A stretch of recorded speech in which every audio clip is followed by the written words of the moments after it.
अस्सलाम वालेकुम व रहमतुल्लाहि व बरकातुहू।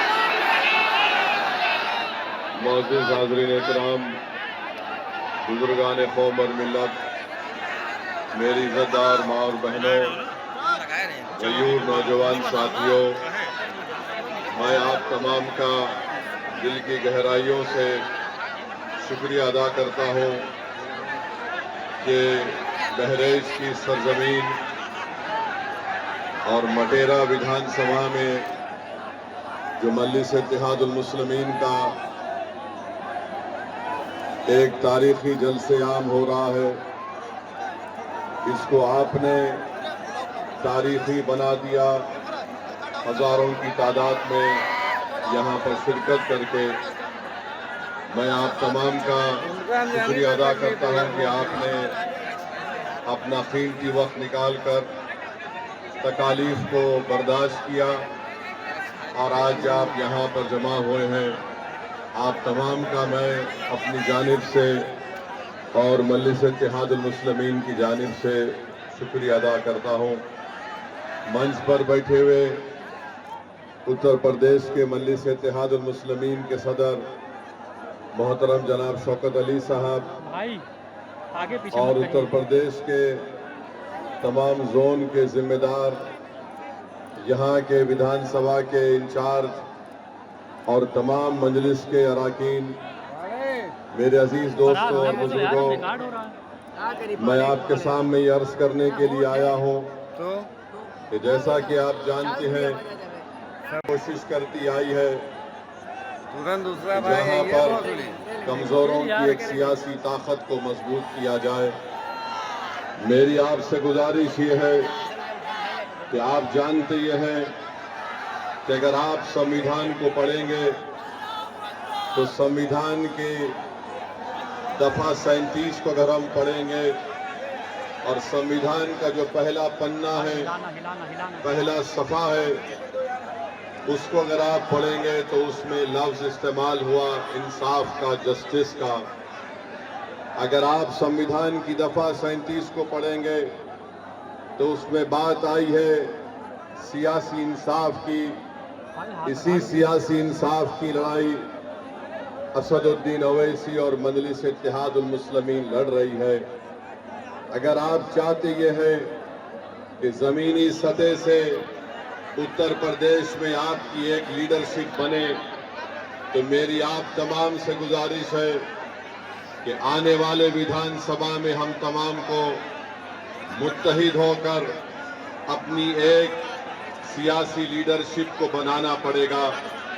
ये संविधान हमको इस बात की इजाजत देता है, वो संविधान जिसको बाबा साहिब अम्बेडकर ने बनाया, और बाबा साहिब अम्बेडकर ने संविधान के पहले पन्ने पर इंसाफ को लिखा। बाबा साहिब ने संविधान की आर्टिकल 37 में उसका जिक्र किया। यही लड़ाई आज शौकत अली की क़यादत में उत्तर प्रदेश में मजलिस इत्तेहादुल मुस्लिमीन बरसों से लड़ती आ रही है। मेरे अजीज दोस्तों और बुजुर्गों, मैं आपको ये बताना जरूरी समझता हूँ कि अगर हम समाजी और माशी इंसाफ को हासिल करना चाहते हैं तो पहले सियासी इंसाफ होना चाहिए। आज आप जानते हैं कि जब तक हम अपने नुमाइंदों को कामयाब नहीं करेंगे जो उत्तर प्रदेश की विधानसभा में जाकर आपकी बेबाक आवाज बने, आपके मसाइल की तर्जुमानी कर सके, आपके लिए हक की लड़ाई लड़ सके, याद रखिए कोई उठकर ये कह सकता है कि ओवैसी क्या तुम नहीं देखते कि उत्तर प्रदेश के विधानसभा में बड़ी बड़ी पार्टियों के मुसलमान और दलित विधायक जीत कर जाती हैं। मेरे अजीज दोस्तों और बुजुर्गों, मुझे यहाँ पर मान्यवर कांशीराम याद आते हैं। जब कांशीराम साहब से भी ये सवाल किया गया था तो मान्यवर कांशीराम ने कहा था ये जीत के जरूर जाती हैं मगर ये चमचों का रोल अदा करते हैं। तो मैं आपसे अपील कर रहा हूं कि आप मुत्तहिदा तौर पर अपने वोट का सही इस्तेमाल अपनी एक सियासी लीडरशिप को मजबूत करने के लिए कीजिए। यकीनन इंशाअल्लाह ताला हमारी भी कोशिश होगी कि दोबारा यहां पर बीजेपी की सरकार उत्तर प्रदेश में ना बने। मगर याद रखिए, इस बात को याद रखिए कि ये जिम्मेदारी सिर्फ मुस्लिम अक़लियत के कंधों पर रखी नहीं जा सकती है। अगर कोई बीजेपी को रोकना चाहता है, अगर कोई दोबारा बीजेपी को सत्ता में आने को रोकने की ये कोशिश करता है, तो मैं यहां पर खड़े होकर कह रहा हूं कि मजलिस इत्तेहादुल मुस्लिमीन उनका साथ देने के लिए तैयार है। अगर इज्जत के साथ बातचीत होगी, हिस्सेदारी की बातचीत होगी, तो मजलिस और ओवैसी तैयार है। मगर अगर तुम बीजेपी को रोकने के नाम पर मुझसे और मटेरा की जनता से कहोगे कि तुमको दरी बिछाना पड़ेगा, अब दरी नहीं बिछाई जाएगी, अब हिस्सेदारी और बराबरी की लड़ाई होगी इंशाअल्लाह ताला। हम भारत के प्रधानमंत्री कहते हैं कि भारत विश्व गुरु बन गया, तो हम उनसे पूछना चाहते हैं कि आज ईरान और ओमान के दरमियान में समंदर पर हमारे कश्ती पर भारत के नागरिक पर जालिम डोनाल्ड ट्रंप ने मिसाइल दागकर हमारे 3 भारतीयों को जान से उनकी जान ले ली, उनको मार दिया। भारत के प्रधानमंत्री, आपकी जबान पर डोनाल्ड ट्रंप का नाम क्यों नहीं आता, बताओ। 3 भारत के नागरिक मारे गए और हम डोनाल्ड ट्रंप ने जो हरकत की, मिसाइल मारकर हमारे 3 भारत के नागरिक को मार दिया, उसके नरेंद्र मोदी उसकी मजम्मत नहीं करते हैं। अरे एनकाउंटर करो, मारो मुल्ला को, दाढ़ी पकड़कर मारते हैं, घर में घुसते हैं, मदरसों को तोड़ते हैं। अरे तुम कैसे बहादुर हो, तुम तो बुज़दिल हो, बुज़दिल हो।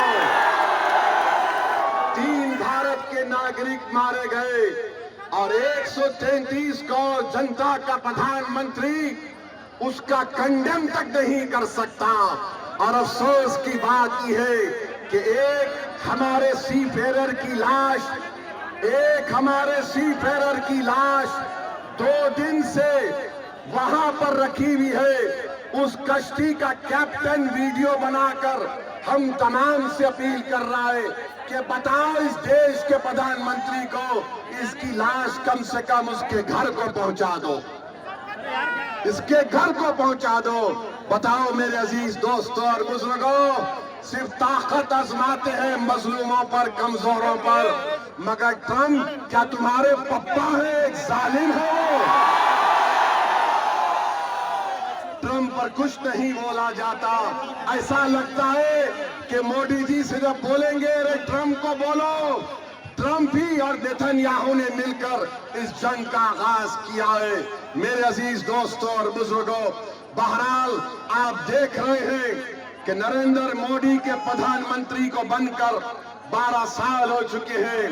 कीमती आसमानों को छू रही है, गरीबों के गैस के सिलेंडर कम कर दिए गए, आज हम कर्जों में डूब रहे हैं।